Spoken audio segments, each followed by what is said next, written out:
సాధారణ దొంగకు, రాజకీయ దొంగకు మధ్య తేడా ఏమిటంటే,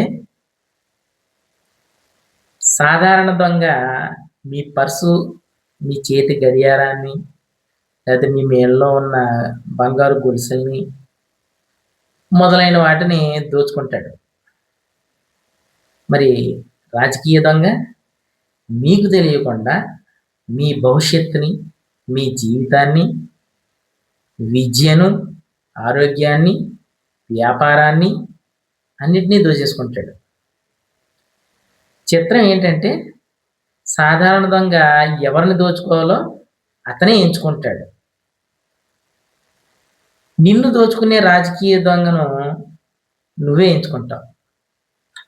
సాధారణ దొంగను పోలీసులు తరిమి తరిమి పట్టుకుంటారు.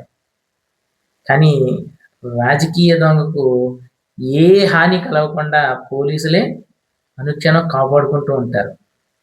ఈ వ్యవహారం అంతటిలోనూ మహామూర్ఖపు విషయం ఏంటంటే, సాధారణ దొంగను అసహ్యించుకుంటాం, చావగొడతాం.